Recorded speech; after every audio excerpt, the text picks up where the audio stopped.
Welcome back to another episode of Style of Play Football with myself, Theo, and Basil. First of all, how you doing, Basil? I'm doing good. I mean, international break has allowed me to just recover my mind again, and then we go again this weekend.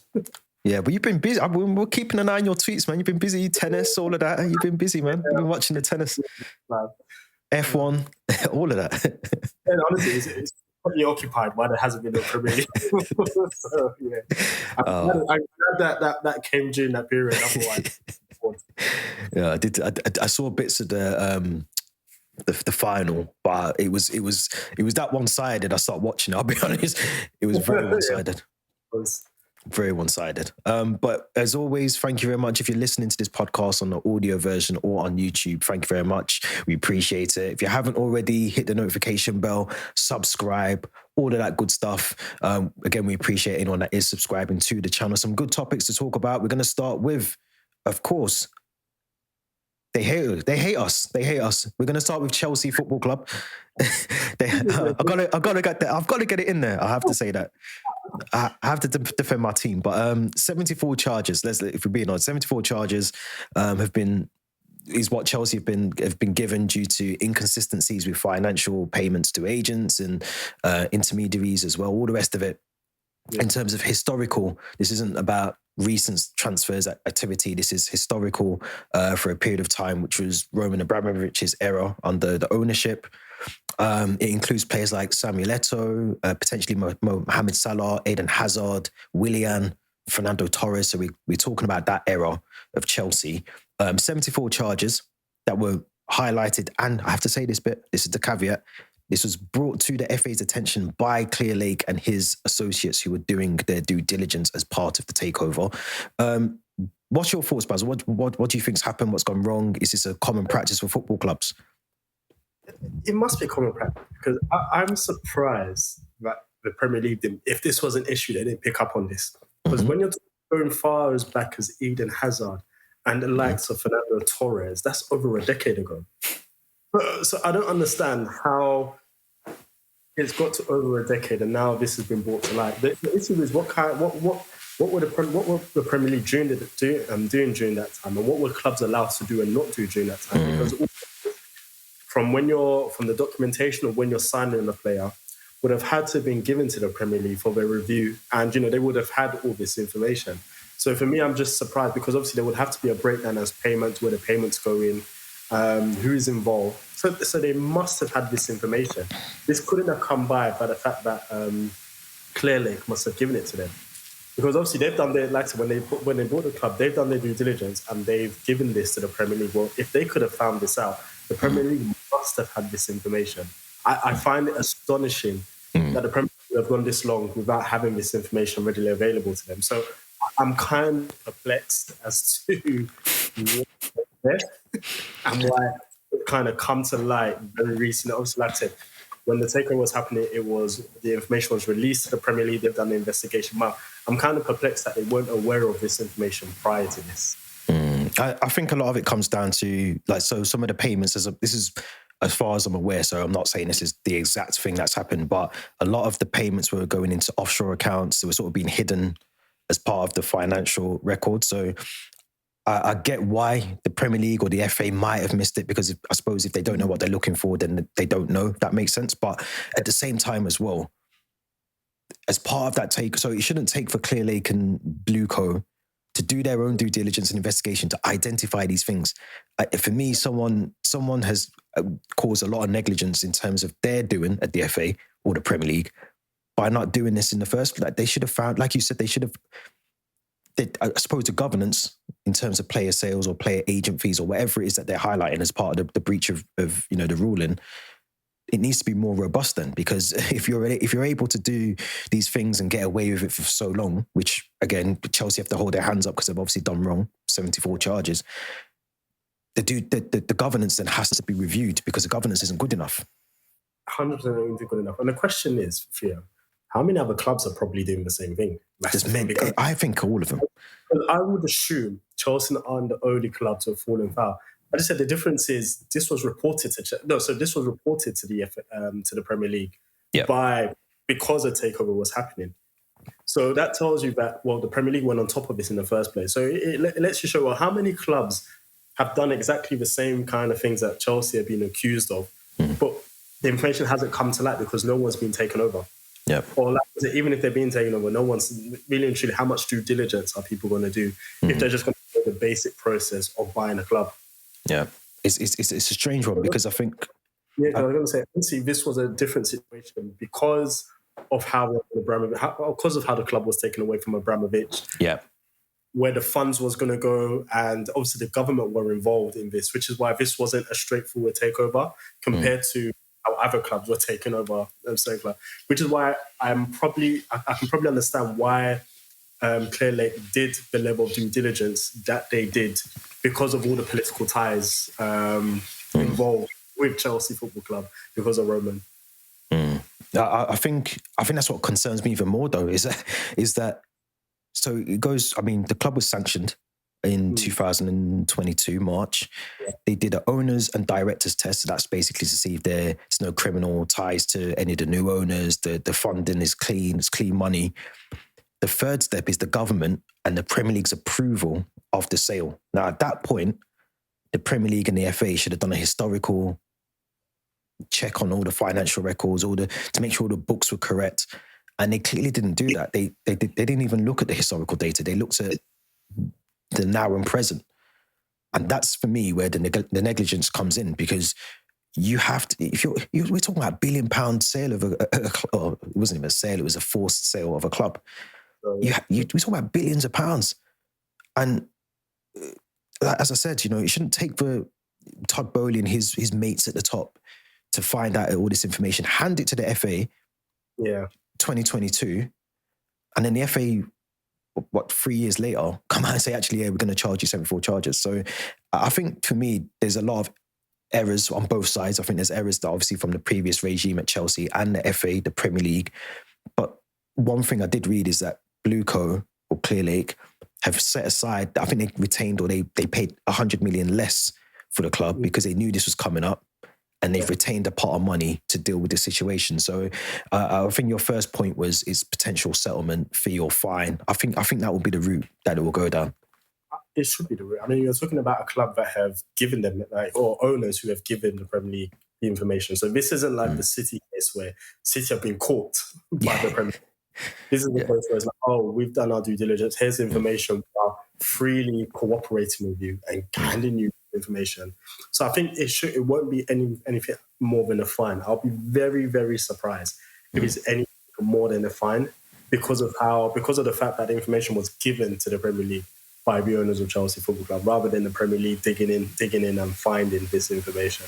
But I think it would just be a huge fine. I'm very surprised points deduction or anything along those lines. Yeah, because I mean. Yeah, but I'll say this finally for you. I think most of the football ecosystem will probably be celebrating if points are deducted from Chelsea. Because as you mentioned, Chelsea seem to be quite a hated club by a number of people. Yeah. By everyone. I said it at the start of the pod. I agree with it. We are probably the most hated club, but I think you're right. I don't think obviously the other sanctions is points deduction, transfer ban, ultimately a relegation from the Premier League, but I don't see any of those things happen. And I think there was a fine that Chelsea had to pay. I think it was under the same, the reasons for it was basically because of the same thing that we're having to go through with the FA. But this was paid to UEFA. I think it was €8 million or £8 million was paid over recently to them. So I think this will be on the same path of that. I think it'll be a bigger fine because they want to show a bit of a presidency that you can't do these things. But I've got a question. Do you reckon other clubs, because you said, we said other clubs might be doing this. Do you think other clubs will think twice potentially about coming forward and owning up to it? 100%, depending on the size of the fine. If that fine is quite minuscule, where it's like, it doesn't affect us, I think some clubs may have a discussion with themselves like, do we kind of... we just found these things here from 2004. Can we just hand these into you? We did a random audit and this came up. But if that fine is quite hefty, all of them are going to keep strong. None of them want that kind of fine. It just makes you wonder, like, do you get sort of a, you know, like in a criminal case, you get like a lesser sentence because you plead not guilty. If you plead not guilty, they throw the book at you. So I feel like, do they kind of show a bit of leniency for the fact that we as the club found these, identified them, handed them to you, or did they go actually no, you know, we don't care, we're going to give you £100 million fine? Yeah, I personally think they should. But at the same time, here's another issue that people need to consider.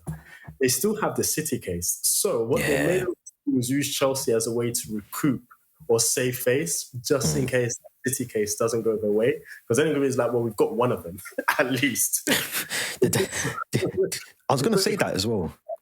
I was going to say to you, do you reckon that's kind of... So I've got two theories. I think the first theory is that, and I've said it on my Chelsea podcast, I'm going to say it on this one as well, the government still have the proceeds of the sale. They still have that fund sat in their bank account. It's still locked in whatever account. No one there. It's still locked there. It's gaining interest every single day. Like, I'm sure I done the calculations, very rubbish calculations, but I think we sold it for 2.5 billion. Theoretically, as of today, there should be 2.9 billion in that account. Wouldn't surprise me. Would not surprise me. Do you know what I'm saying? Like, there's a lot of money just sat around. And I feel like it's just a delay tactic for the government to then release that funds to Ukraine or to Russia. I think Abramovich wanted it to go to both, and that's why there's a discrepancy about where the money goes to, because the government wanted to go to Ukraine. Abramovich wanted to go to both Russia and Ukraine.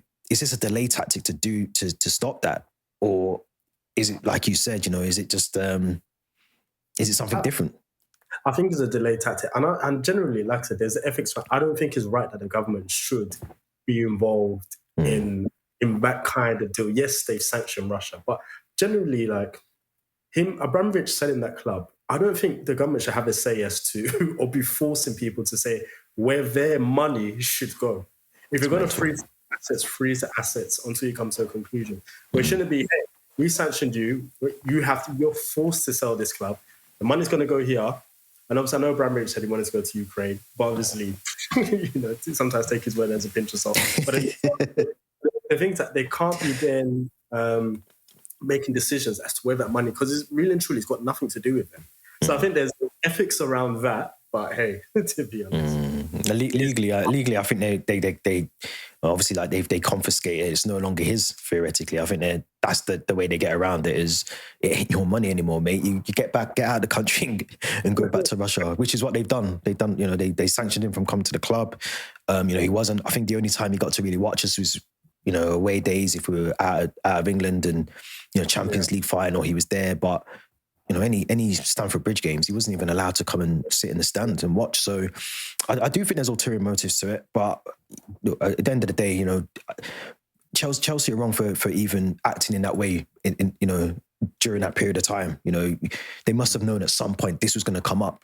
And to act in that way is stupid as a football club, because, you know, it's unfortunate these players now, this manager, this ownership, are now having to pay the price of something that happened, you know, historically, which I don't think is right, but it is what it is. Yeah, I do agree with that.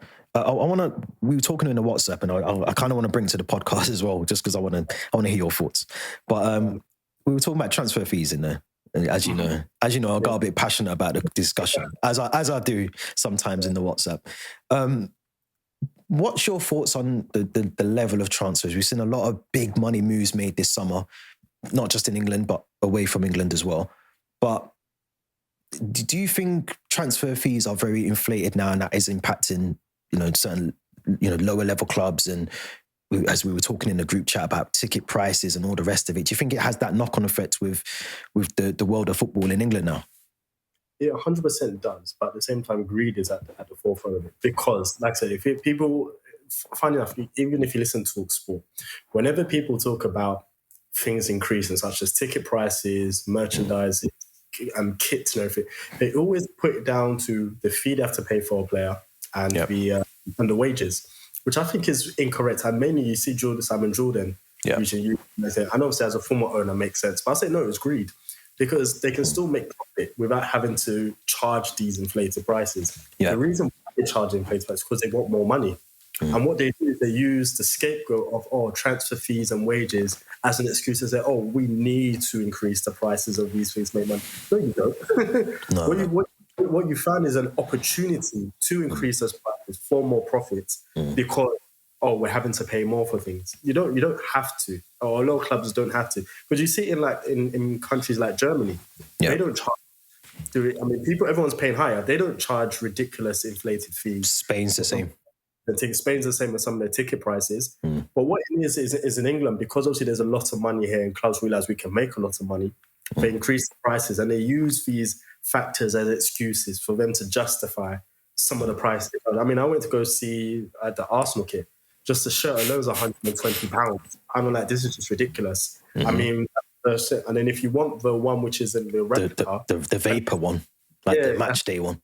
Yeah, that's £85. And I was like, just for the shirt alone, I like almost £30. Like, how can you even justify that, considering how much it costs to make these items? But then they'll say transfer fee. It's just ridiculous. I'll say this. The only people are to blame for the transfer fees, I'll say, are the big clubs. Yep, 100%. The reason why I say it's the big clubs is because they become, what's happened is a lot of them have got rid of their recruitment teams. So a lot of them are now relying on maybe their technical directors or the contacts of the technical directors to actually source players. And so what happens is that no one is doing what clubs used to do back in the day, which is sourcing their own young players from early. Yep. So what they do is they allow all these other clubs to do the hard work of sourcing these players showing a bit of potential.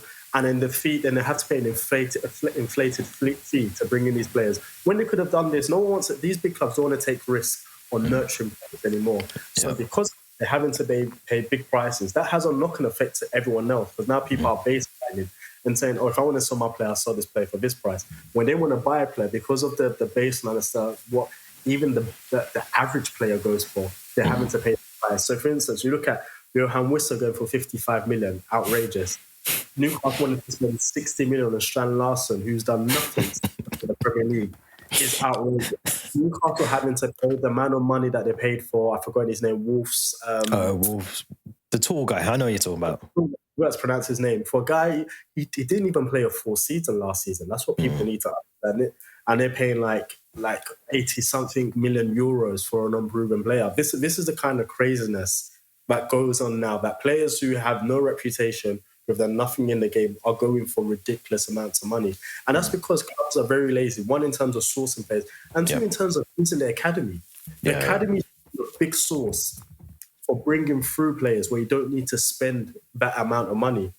And clubs are just neglecting their academy players altogether. Yeah. And so because of that, you're forcing yourself to go out to the market to buy inflated prices for a lot of bang average players. I can understand the players over a certain stature. Yeah, you're spending, but a lot of these players are bang average and do not even justify the fee that you pay for them. So it just has a knock-on effect. And until these clubs get a grip and start finding other ways to procure players, it's going to continue. Yeah, I agree with that. I speak literally just before we jumped on this podcast. I was speaking about, from a Chelsea perspective. We're going out, we're buying Facundo Bonanotto from Brighton. We've loaned him, but it's no obligation, no mandatory. We bought in Garnacho, we've got Gittins, all these players. We've as a club, we've been known obviously, we've got a very successful youth setup and system there. A lot of our players don't come through the system anymore. They move on. Look at Rio Engonomo, who's now at Liverpool. So all these sort of players that we used to bring through, the Loftus-Cheeks, the Mason Mounts, the Reece James. I suppose Chalobah's probably the last one that you could probably talk about in that sense. Abraham. I mean, you guys Hudson-Odoi. Brought through a lot of young, decent players. But it's stopped now. Everything you've just said, it's the reason it stopped is because we're just throwing money at players. Some of the players who are playing in the Championship now. I forgot there's a player in midfield. I think it was Casey Palmer. I was watching. Go back to Chelsea. Yeah. I mean, you've put through a lot of people from your system. Yeah. Even Solanke, I know he's not been a good striker, but he's come through. He's still earning a good living. He's playing, still at Tottenham and all the rest of it. But I just think football's changed now. I know people keep saying, the football's ruined by transfers, but that's because if you want to win things now, you can't. People just want instant success, and no one's thinking long term. No one's thinking long term. No one's thinking about, I suppose Chelsea are a little bit in a way by buying younger players, but they're not proven. And you're buying, out of the 10 players that you buy, one's probably decent. Yeah, So exactly. it's pointless, but you might as well go and use your youth system and nurture players through that way rather than spending 20, 15 million on this South American. We're looking at Robinho's son right now. So Robinho that used to play for City, because he's South American and because he's linked to, like, he's got the name, us and Liverpool are trying to buy him, and we're in a bidding war with Real Madrid. I'm just like, we don't even need him. Where is he going to play? How is he going to fit into our squad? Is the thing. And like I said, I'll give you an example. Like, even my club, Arsenal, we went and bought Marino for about 37.5 million. He hasn't proven to be a good, like, for his position, hasn't proven to be a good. He heard you at the international break, though, because he scored some good goals. The funny thing is, if you actually watch it, but he won man of the match because he scored a hat. Yeah. He wasn't that great as a midfielder. Wasn't. No, he wasn't. He wasn't. Scored a hat trick. Right place, right time. Exactly. But then it's like, when you look at what we had Wanyeri coming through the academy. Miles Lewis-Skelly, by default, is a central midfielder coming through the academy. Here was players you could use and nurture, and you didn't nurture them. Like, the only clubs who were forced to do it, and in fairness, they do have a history of it, Barcelona, because of some of the financial. I mean, they're still spending ridiculously sometimes. But through when they went into debt, they brought through quite a lot of youthful players. So they're giving Gavi opportunities, Pedri opportunities. Lamine Yamal come through their academy system because, like I said, they couldn't go out and spend the way they did. They had a centre back, I've forgotten his name, that came through their academy. He was 13 last season, I've forgotten his name. So they've had to bring in Balde's come from there. I don't know, I think they signed Balde. But he's another youthful that's come through the ranks. And you're looking at that as well.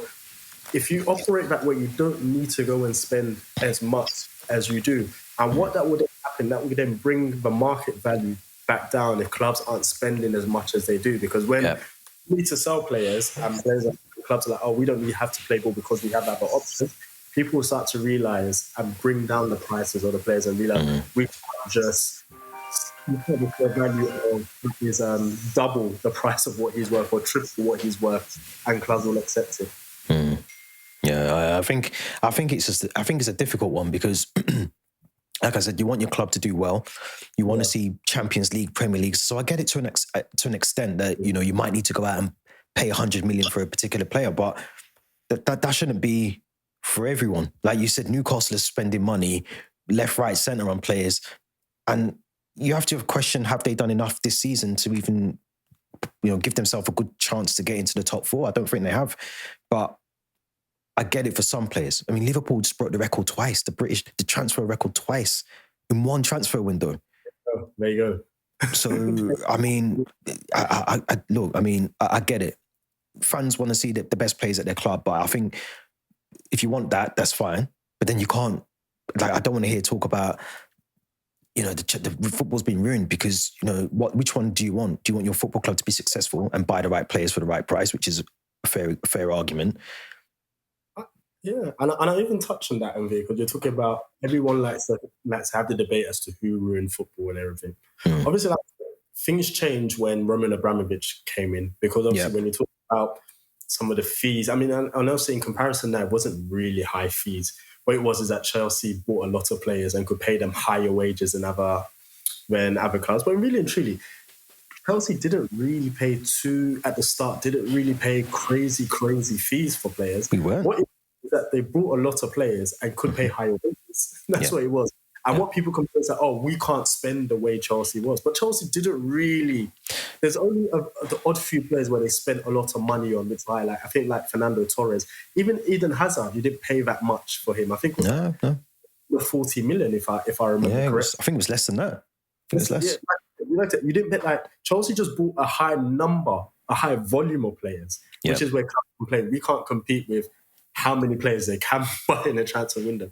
But obviously they changed things, but I wouldn't say Chelsea ruined the market. What it did is it changed in terms of, okay, now if we want to buy players at premium, we can understand that we can be outbidded by Chelsea. So it puts the price up a bit. They didn't really, even when City came, because City, what Peter's saying, City brought in a high turnover of players, quality players, by the way, but didn't pay ridiculously high fees. They don't. And they still don't pay ridiculously high fees for players. So when people talk about Chelsea and City, I'm like, no, they didn't ruin it. They just changed the landscape of football, spending in football. the two clubs that ruined football, because I would like to say Real Madrid had always been spending high money and no one complained that they ruined football. Basically, ridiculous, not ridiculous. They spent high fees in comparison to what the market value was for high players at the time. No one complained. It was, like I said, as we said in the group chat, for me, the two clubs that ruined the transfer market, PSG and Barcelona. Where are the 100%. two clubs?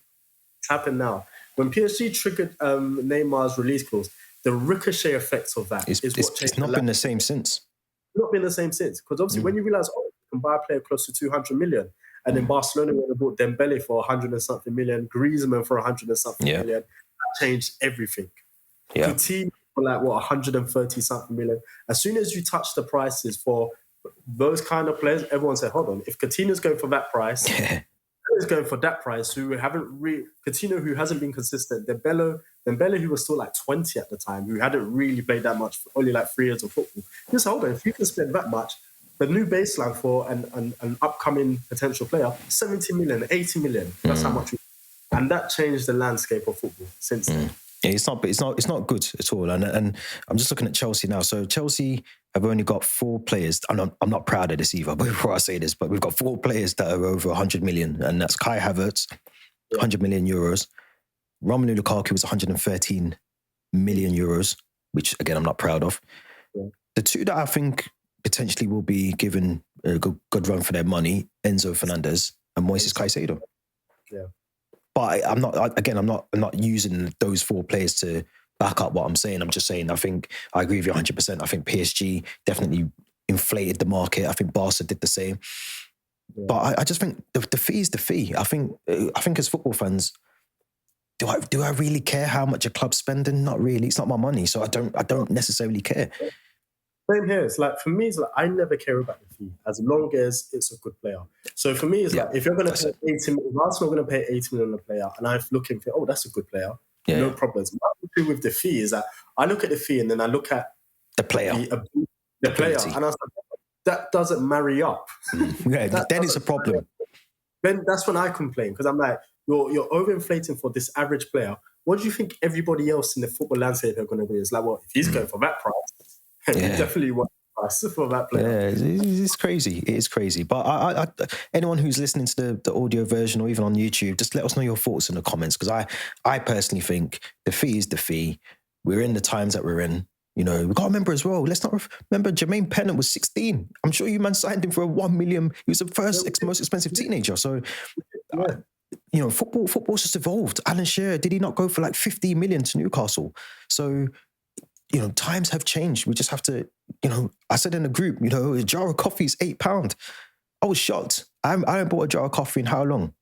I like the Nespresso prods, so I'm used to them things. So I'm a bit of a connoisseur, snobby, coffee person. But what I'm trying to say is things have just gone up in price. Yeah, you can't, and that's why I say recruitment's important. And I'll end on this. For instance, if I take my club Arsenal, we signed Mosquera for, I think, under 20 million. Yeah, he looks good. Good debut against Liverpool. He could prove to be a very good bargain. Even when we bought Saliba for about 20-something million at the time. Yeah. Even Gabriel was 20-something million. So look what they've done.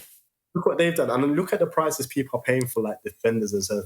So all it is I'm just saying clubs just need to be a lot smarter with the recruitment. Yeah. Because if you're not smarter in recruitment, that's what happens.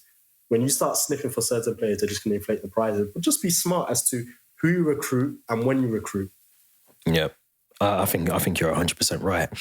One bit of bad recruitment, well, it's looking like a bit of bad recruitment, is Jan Wissa to Newcastle. You mentioned him already, but he's already injured. Apparently, according to a lot of reports, as we're recording this on Friday afternoon, it looks like he's going to miss the first game that he can play for Newcastle due to injury that he picked up for Congo in the qualifier against Senegal. Yeah. It's a big fee that they've spent on him, £45 million deadline day. He wanted the move. Right, I think it was more than that. I thought, was it 45 plus add-ons or just 45? Plus add-ons, yeah. So, Kojo, you're here. Welcome. Yes, Welcome. Nice of you to join us. Yeah, I'm man. joking. What I'm gonna say is actually, I'll try and say it without saying it too loud. Theo, we've had conversations about this when certain people are in meetings and they just drag on conversations. Yeah, man. Yeah, man. Yeah, man. I hope you're good though. Hope you're good. We were just talking about Wissa. I was just talking about obviously missing the first game. He's picked up an injury again for Congo against Senegal in the World Cup qualifier. Just going to ask Basil, £45 million with add-ons as well. He looks like he's going to miss that first game for Newcastle. Basil, do you think? Well, first of all, do you think this deal, as we've just been talking about transfer fees as well, can this materialise into a very good deal for Newcastle, and does it still keep them in the conversation for top 4, top 6 finish? Maybe a top 6. I've never had Newcastle's top. I think they've recruited badly. Yeah, I agree. Because I don't think they brought enough. Not because of who they brought. I don't think they brought in enough players for other positions. And so teams like Newcastle. I've never looked at them as a regular top 4 contender. I've always looked to them as a one-off because I look at their players. I've said, they've got a decent squad, for top 10, but I don't think they have a great squad that can consistently go again. So I think fall off this season rather than go again, because I don't look at their squad and think there's enough quality there for them to go regularly season after season. I look at them as like, you finished top 4 and maybe might get top 4 again, maybe another 2-3 seasons. Because I think everything they do is around teamwork and great work ethic. Whereas sometimes you need to have individuals who can win you games. And the loss of Isak will be very, very big for them. Not only does he score, he also links up with the other players, and he can kind of be in positions to help the team create goals. So I think they've lost a lot. Wissa, I don't know. I was unsure about Wissa because I think Wissa did well for Brentford, and I always look at this as he was good for Brentford. But I don't know what he's going to be like in a different club in a different environment. So when they signed him, I was like, let me see what he's like in the first few games to have a proper assessment as to what he'll do. Could do well, may not do well. But I just looked at it as he understood that Brentford system and thrived in that Brentford system. Will he thrive in a Newcastle system? So I think at the moment they're saying he will definitely miss this weekend's game, definitely.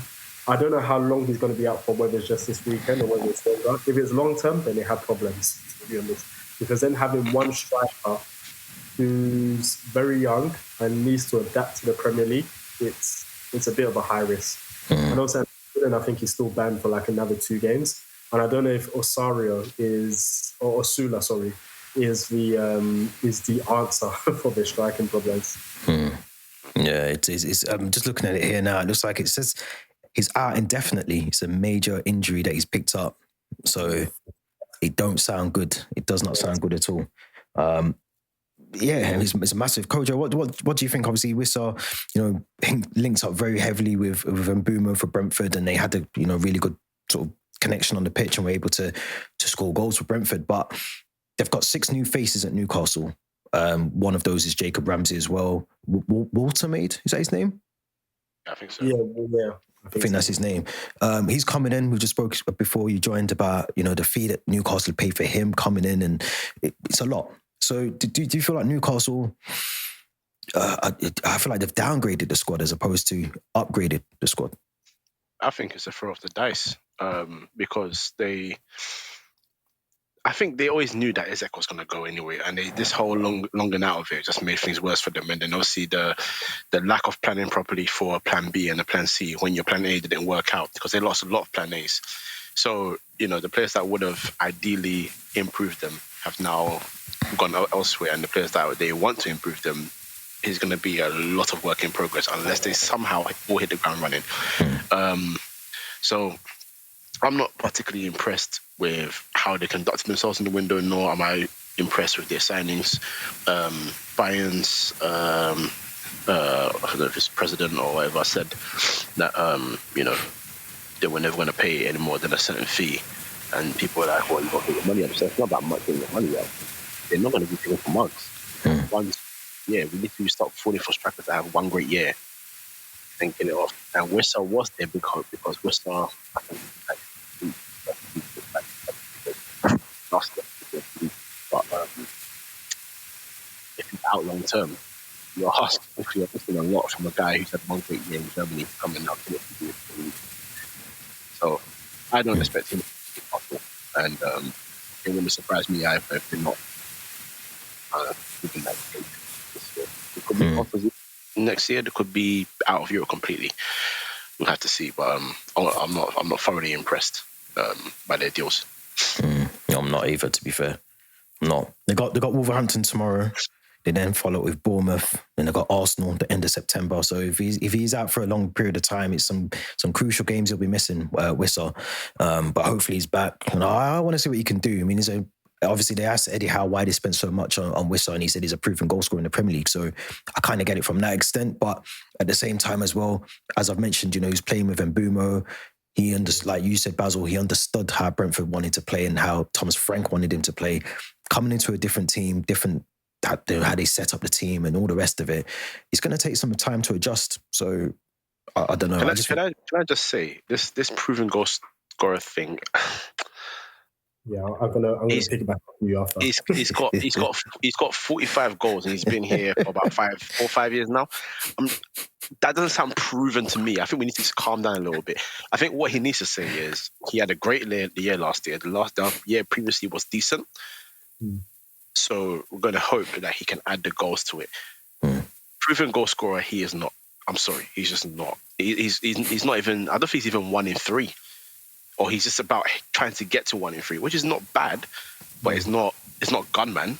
It's not a gunman. So I think he needs to calm down. Yeah, I'm not saying he shouldn't big up his striker in public either. Of course, do your thing, but you don't have to say he's proven. Just say he scores goals, and you know what? Fair play. So yeah, but anyway, that's what you're gonna say. Yeah, no, like it's a good thing you brought because I listen to Talk Sports sometimes, and it's your I think it's Rory Smith, if I'm correct, the Chelsea. Oh yeah. There's two phrases, and he loves using the phrases, which I absolutely hate because it means nothing. There's two. One is, as Coach said, proven Premier League goal scorer or proven Premier League player, and I was like, what does that mean? Because what will happen is sometimes what people, they'll look at signings clubs make from outside of the Premier League, and they'll question, why did they sign that player when they could have signed this player because it's Premier League proven? I was like, what does that mean? He hasn't done it in the Premier League, but because he's played in the Premier League, people say Premier League proven. So they say, oh yeah, he knows the league, it'll be easier to adapt. I'm like, no, it's about quality. A lot of players that come from abroad and proven themselves worthy in the Premier League. It's not about whether you played in the Premier League. It's about, do you have the quality to help those clubs elevate to the level that they want to? Just because you played in the Premier League doesn't mean you're going to help a team win the Premier League. So I always hate when people say, as Coach just said, proven Premier League goal scorer, proven Premier League. What does that mean? Because I've watched players week in, week out, and I can tell you, some of these players aren't that great. And as I said, some of these players are suited to a system of a club because they've been there long enough. So it makes them look better than what they are. Doesn't mean that if they go to a bigger club, they're going to thrive. Because we've seen it so many times. When players move from one club to a bigger club in the Premier League and you realise, oh, he's not good enough to operate at that. He's good enough to operate at that level, lower level, but not at the highest level. So I've always hated the term when people say proven Premier League goal scorer or proven Premier League player. For me, it means nothing. We just want quality. That's the only thing we want, regardless of where we come from. I think a good example of that, and it's slightly different to what you just said, is Raheem Sterling for when he moved from City to Chelsea. I think he was proven that he could play in a particular system under Pep Guardiola. He moved to Chelsea. You could already tell, first of all, that it wasn't going to be one of those signings that he was going to come in and help Chelsea do anything really. Then he went to Arsenal. And he again, another well-established Premier League club, and he couldn't even fit into that squad there. And he's come back and he still hasn't got his move. So I think very different example to what you were saying, but one that kind of links into it because how long's he been in the Premier League and what's he done in the last 4 years or 3 years that he can actually pat himself on the back for and say, I've helped do this, or I was part of this, or he hasn't been part of anything. So it's a good example for you. Like I said, you're talking about, like I said, Premier League proven, doesn't mean that those qualities are going to transfer effectively to another club, elevate them to that level. And that is a good example of that. It is interesting, but we'll have to see with Wissa. I think, I think for the fee that they've paid, and I think the worrying thing for Wissa is he ain't going to get no slack from the Newcastle fans because they've just lost Isak, and they're going to see someone come through the door. They're going to want the same numbers that Isak was pulling out, and so he's not going to get much time in terms of from the fans, I don't think, to, if he's not pulling his weight there or he's not scoring the goals, they're going to get onto him straight away because they've lost what they wanted to keep. So there is that, which is interesting. But Gojo, good time to join us because the 197th Manchester Derby is taking place on Sunday. Oh, yeah. Oh, yeah, like you didn't know it. Oh, yeah.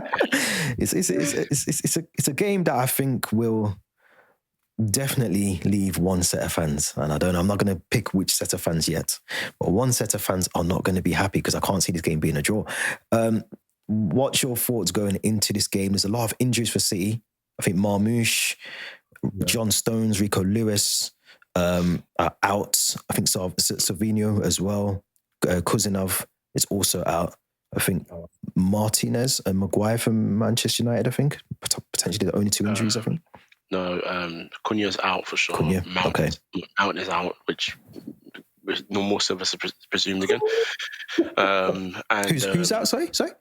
Mason Mount, your boy. Money Mace. Yeah, Money Mace. The guy that said he's home. I'm home now. Yeah, that guy. Yeah. We have to call him Money Mace because someone else used to have that tag. But anyway, and Diego Dallo's out as well now. So okay, all right. So missing guys, but yeah. What do you think going into this game? Because I think it's one of those where obviously there's a lot of pressure under Ruben Amorim this season, and it's already pressure on him already 3 games into it. Pep, I feel like is struggling to get the best out of his squad, even with or without the injuries. I think you got to see that the last Premier League fixture. Is this a game where it's vital for, and probably like a cliche question, obviously it's important for both teams to win it, but does it mount a bit more pressure on either manager, whoever loses it? No, because weirdly enough, I think if United had lost their first 3 games, then it would be like, okay, you need to go and win this game. Whereas they've got 4 points out of 9, which is not good. But considering that they're trying to give the manager as much time as possible to rebuild, it's not a disaster. It's not good that if he doesn't win, but it's also not a disaster if he doesn't win either. So as Pep, City wouldn't dare sack Pep. That's just be one end all of that. So no worries there for him. But it's crazy to say it, but the Manchester games, I don't worry about them too much, and this is why. One, because to this day I still don't care about them as much as I care about Liverpool. I hate Liverpool more. I hate Arsenal more, to be quite frank. But number two, like, you just never know how it's gonna go because there's been so many years where Man United will go into a good form and then City will hit them for 5, 6. And then City will go into it with good form, and then Man United will sneak a win out of nowhere. Last year, both teams were poor. United were a lot worse than City, but both teams were poor. And then suddenly, out of nowhere, United winning 2-1 very late on. So you just never know with this game. So it's hard to say how it's gonna go, but I'm just gonna hope that we come with another performance to win the game. But if we lose, it's not a disaster. I just don't want to be humiliated. That's the main thing in all games. If you're gonna lose with your chest. Don't come and drop pan. You know what I'm saying? Lose with your chest. Show a little something. But yeah, we'll see. We'll see how it goes. I'm gonna go for United win because I think the records show in recent years, bar maybe 3 or 4 games, United win at the Etihad, City win at Old Trafford. Yeah. so if we're at the Etihad again, I'm gonna try and go for United win and see how it goes, man. You beat them in December last year, 2-1. And then I think your second win after that was March 2021. Fernandes and Luke Shaw. So I think personally, I do think there'll be pressure on Ruben Amorim. I think if he doesn't get this win, you know what it's like already. I can already hear the idiots of Gary Neville and all that starting to pile the pressure on and start turning the wheels of motion to get him fired. That will then incite into some of the fans, and the fans will start getting on the back of the manager again. But Basil, I think with Man City is I feel this season, I mean they're 13th currently in the league. I feel they've only won one out of their 3 games. They lost to Brighton and Tottenham. They beat Wolves resoundingly, but I feel they're still missing something. I don't think they've got a squad that is impossible. You know, like a couple of years ago, City were just this dominant team. Not that you were fearful to go and play them, because I think if you attack City, you can get through their defence quite easily. But I feel like they just have players that are either really average and they rely heavily on Haaland, but they don't really have anything else to sort of bring off the bench and change things and all the rest of it. They don't. And this is why I've always had eyes on Pep. And like I said, this season, last season, have shown it. One thing City don't have anymore is they don't have goal scorers from different parts of the pitch. So now they're heavy on Haaland. The wide don't score goals for them, whether it's Savinho, whether it's Doku, just don't score goals for them. Foden is all out of sorts. I don't even know what's even happening for them. But like I said, I've always said this, maintain it from the beginning. And this is why I've always had an issue when people call Pep the greatest manager ever. As a coach, great ideas, some of the best ideas in football. I've said he's always needed 9 out of 10s and 10 out of 10s to execute it. So what you've seen with City this season and last season, they're not technically assured as City players of the past, because he always had the likes of David Silva, Aguero, Mahrez, Kevin De Bruyne, who were the elite of the elite. Now he's having to work with maybe 1 or 2 elite players, and players who are like maybe 6 or 7s. With his ideas, he doesn't know, I've always said it, he doesn't know how to operate with these kind of players, because when he's asking them to execute things, they can't execute things effectively. And you're seeing that on the pitch. And what you've mentioned earlier was great in terms of the fear factor at City is gone. Because if teams were bold enough to try and attack City, you had to make sure you were effective. Because if City got that ball back again, they will keep that possession and then hurt you in a second. Whereas you don't get that from City anymore. Teams don't fear City hurting them as much because they're not as clinical and as effective as City teams in the past. So that's why you see teams now taking it more to City. Teams are no longer afraid to attack City. That's why Brighton got their 2 goals and could have got more.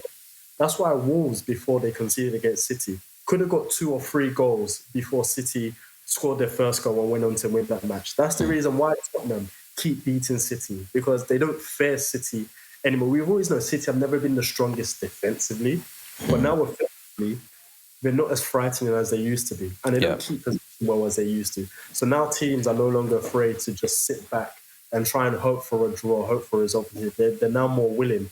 But I'll say like, this is Pep. I don't think Pep knows how to... And this is why I've always said, me personally, I don't put Pep above the likes of Ancelotti, above the likes of Mourinho, above the likes of Ferguson, because these guys can win things and operate with average players. Pep can't. Look at the players he's had at Barcelona, look at the players he's had at Bayern, look at the players he's at City. They're all elite level players. He's rarely had to deal with 5 out of 10s or 6 out of 10s in the way those other managers have had to do, and yet still get results. So I think City will squeeze top 4 again, but I think it will be another struggle for them this season. I'd have to agree. Final word on the game. Benjamin Sesko. We need a goal from him, Kojo. We need something from him. Yeah, every little helps, Kojo. Yeah, well, I'm not stressed. I'm not stressed about him. Obviously, what? Are you sure? What? Yeah, no, I'm not stressed. No, genuinely, I'm not stressed. Honestly, I think he'll be all right, man. I'm not worried in the slightest. He's been very open in saying that he's obviously not had his fitness ready yet, so he's trying to build his fitness. He started under... I feel that's a bit of an excuse, though, you know. No, he's being honest. He didn't say it was good. He just said he's not being... But you can't use fitness as an excuse for not... No, he's not being fit. That's why in the Premier League he's not started games. Obviously, he played a game against Crispy. That was a disaster for everybody, but he hasn't played in the Premier League because he wasn't ready to play, which is... You want him to be ready to play, but, it is what it is. But he played... Yeah. Do you think he starts against City? I hope so. I think he should. If he doesn't, I'll be like, why? But he should. So I'm not having this, Listen, so he played in the Arsenal game. He played 25 minutes. I'm just looking on here now because I'm trying to understand how. So he's played 25 minutes. Yeah. Arsenal, 37 minutes against Fulham the following week. He played in the cup. He played 90 minutes in the cup against Grimsby. Played 120 even, yeah. Oh, sorry, yeah, 100. I was trying to make it easy. I don't want to bring that night back for you. No. He got 18 minutes.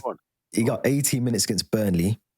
He's played 90 minutes for Sweden and 90 minutes against against Sweden and then Switzerland as well. So we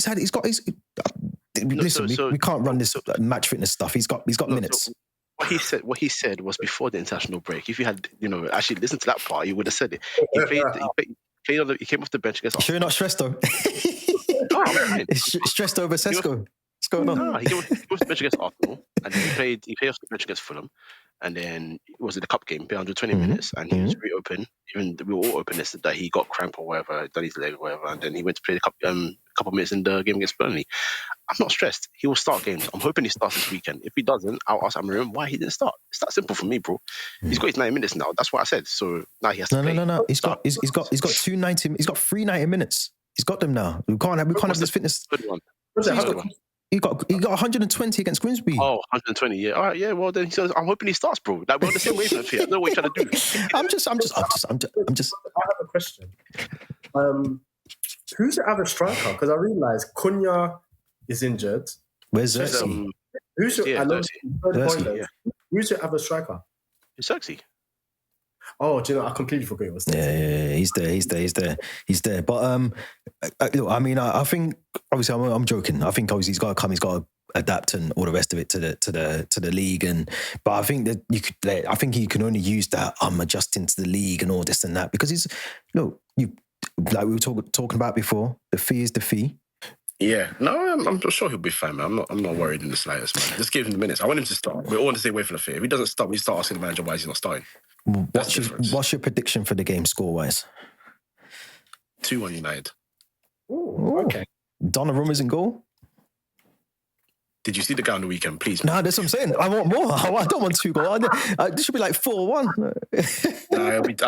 We don't usually score more than 2. What are you saying, Buzz? What do you reckon for the prediction? I'm going to argue between a draw or United victory. Because I think so. One of those clubs, when they come against City, it goes one way. They either get heavily beaten or United give them a game. So I'm probably going to go with Kojo and go 2-1 United. I think it's going to be more. I think it could be 3-1 United. Oh, wow. I would love that. I think so. I think I was just joking about Benjamin Sesko, but I think he will turn up in this game. I think Donnarumma, I just don't think he's good in terms of distribution, playing out from the back. That's the Pep style. And I don't understand why they brought him. He's a very good shot stopper. He's a very good goalkeeper. I get all of that. But in modern day football, and it's going to sound stupid, but in modern day football, you have to do more than save the ball. You have to do more. I think what it is desperation. Yeah, I think, like I said, for me, I still don't understand why they signed James Trafford because I don't think he's got a lot of mistakes in him, which is why when you're linked to him, I was like, James, really? I said, you guys did well to sell it for the fee that you sold him for. And you brought him back. I said, okay. But I think what it is they panicked and realised, I don't know if they trust him for a whole season. And I think they panicked and said, yes, Donnarumma isn't great with his feet, but maybe he could be a key guy for us in an important games as he was for PSG last season, just to save the ball from going in from the back of it. So I think what they realised, he's like the only one available and said, let's just go and get him because he's available. At least we have a decent goalkeeping option if required, rather than not doing anything. I think that's the reason why. Because I think they realised it was the end with Edison, and I think that what they probably didn't want is for him to down tools because I'm going to leave at some point. True. Good point. But it should be a good game. It's 4:30 kickoff on Sunday. I'm looking forward to it. I know we are as a panel, so it should be good. We'll be back with we're gonna get you back on camera regardless, Kojo, whether you lose or draw. Have I ever run away? Look at this guy, man. Look at this guy. I'm always here, man. I'm always here. Come on. No, the group chat's been quiet in terms of teasing, debates in the group chat. So it'd be good to at least come back in the group chat to it. But you're always here with the group chat, because when I see the debates, I just sitting back and I'm like, look at these guys going back and forth. No, the one time I'm sitting there thinking we need football back because we do. I know. I did say to Kojo yesterday, I do get involved in there too much. I'm gonna be good. I'm gonna be good from now on. But continue. I enjoy it. Man, I'm gonna stop. Before we wrap up, I want to talk about Ange Postecoglou back in management with Nottingham Forest against Arsenal, Basel. So that'd be an interesting match for him to come into. Obviously, off the back of being a Spurs manager as well, it probably adds a bit more spice from his perspective. But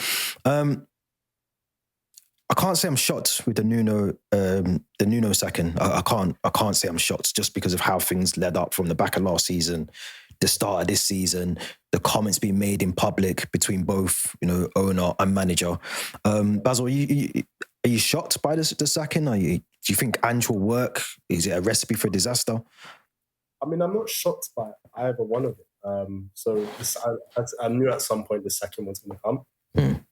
I didn't think it would come this early because I thought maybe the manager would have waited, the owner would have waited maybe for a run of maybe 2 or 3 bad results before getting rid of him, just to keep things stable, because obviously the team's used to Nuno and we saw what he did last season. Ange coming in, I wasn't surprised because that was touted about 2-3 weeks ago. Yeah. Especially when they were seen, I can't remember, maybe it was an award ceremony where they were seen taking a photo together. Okay. That, he's been primed for the role. So when Ange was announced, that didn't surprise me. I always thought that he would be the one to be announced after Nuno was back. It's just sad, to be honest. Because obviously Nuno has brought them a good level of success that the club hasn't seen for decades.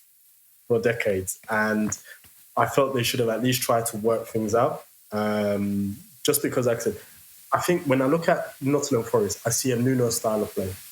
So I question how successful those group of players will be under Ange Postecoglou if he tries to implement something different. But you can kind of see how as a team they operate off the ball and on the ball. They're wedded to a system, they're wedded to a style of play, and they understand that very well.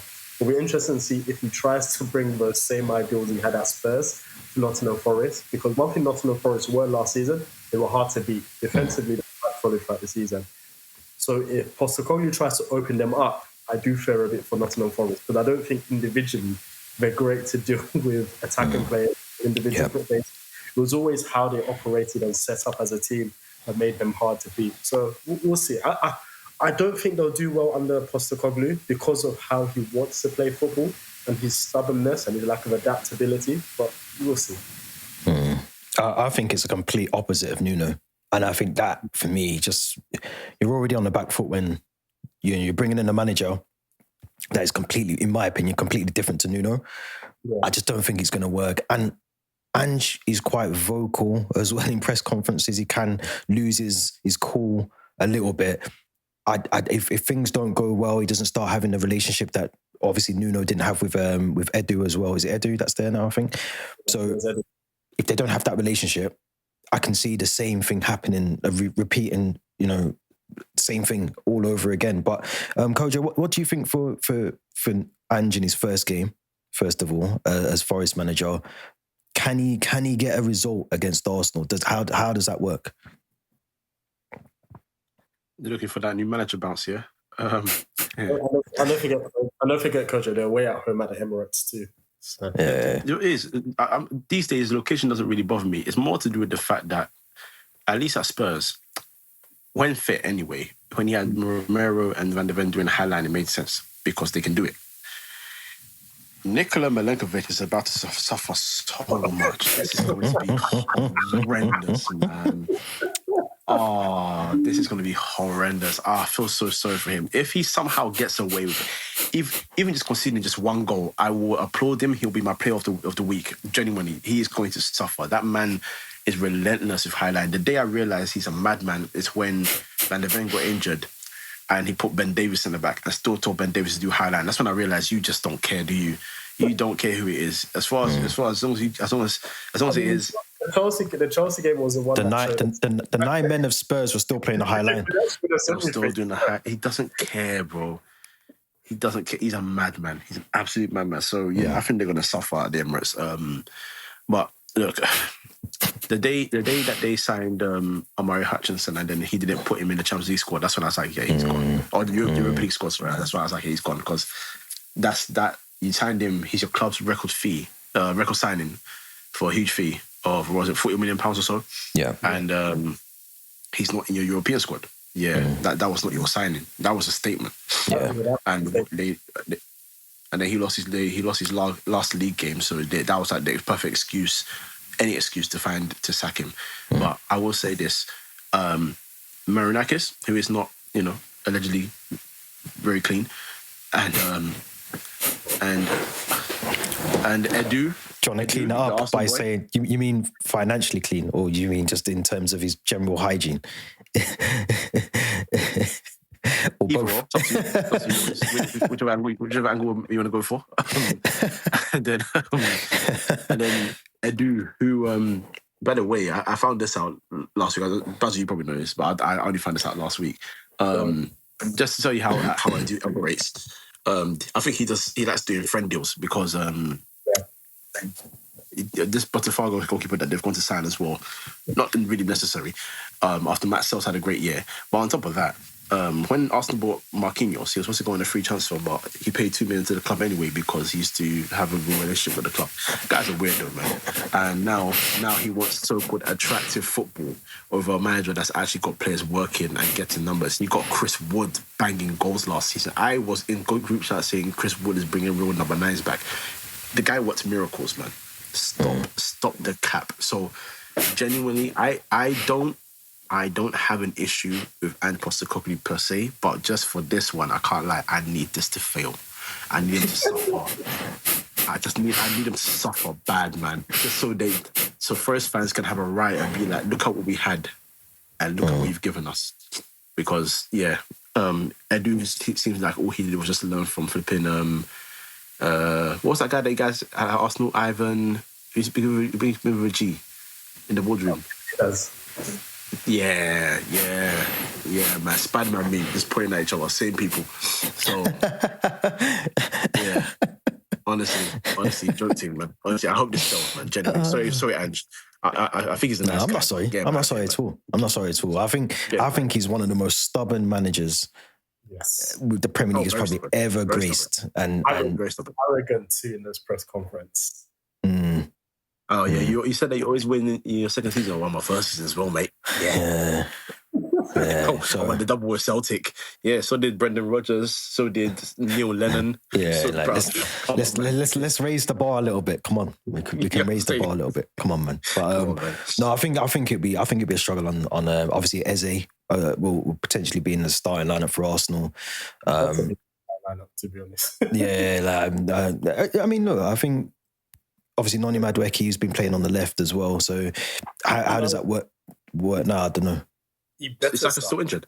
Yeah, Saka's out. So Noni would probably be on the right. Eze would probably be on the left. We can't see Martinelli. I don't want to see Martinelli.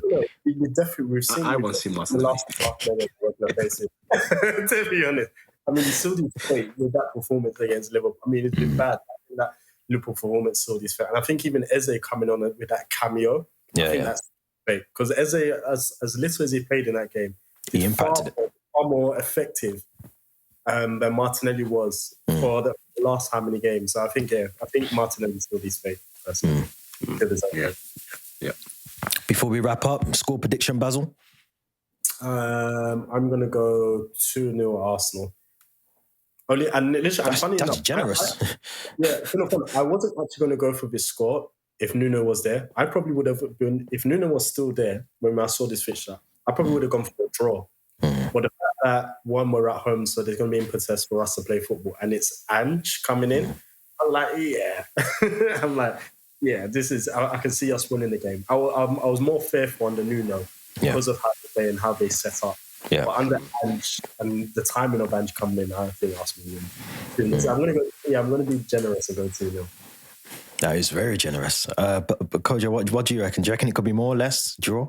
Yeah, well, I'm sorry, Milenkovic, man. It's peak for you, bro. Can't lie. I'm going for a 5-1 drubbing, man. I'm going for a smacking. And if we score more than 2 goals, Gyökeres has 2 goals. Yeah. I think he might score 5, bro. He might score 5. I know. I think it's going to be a hammering. 5, it's going to be an absolute hammering. Oh, wow. Who plays with Milenkovic? Is it Murillo? Murillo is centre back with him, isn't it? Yeah, Murillo. Yeah, he can do highlight a little bit. I think he's got the ability to do it. In my opinion, but Milenkovic, my God, and Ola Aina's injured as well. Yeah, so he's out. It's not going to be a nice day, man. It's not going to be a nice day. This is funny enough, this is the kind of game that Martinelli was scoring. Nah, we don't want to see him. We don't want to see him. I'm saying that as a Chelsea fan. I don't want to see him on the pitch again. I want to see it. No. He's ruining football, man. He's still in 11. I'm sorry. Bro. His name's Martin. I'm not even going to call him Martinelli. His name's Martin. Hey, you know what, Theo? I can't lie, yeah. Hey, you know what? Forget Mark. You see Mark, yeah? I need Mark to start just so Basil goes in the group chat and says, "What's wrong with this manager?" I just need one. That group chat. Listen, that group chat's going to be active this weekend, I'm telling you, because you're on at 12:30. I think the Sunday, we're on at 8 o'clock on Saturday night against Brentford. Then Manchester Derby as well. So it's a busy time, man. Busy time. Very busy. Going to keep it active. But Kojo, Basil, appreciate you both jumping on as always. Another episode of pleasure. Don't forget to subscribe, hit the subscribe button, notification bell, all of that good stuff in the chat as well. Make sure you get involved, comments below on YouTube. Until next week, we'll be back. Enjoy the weekend.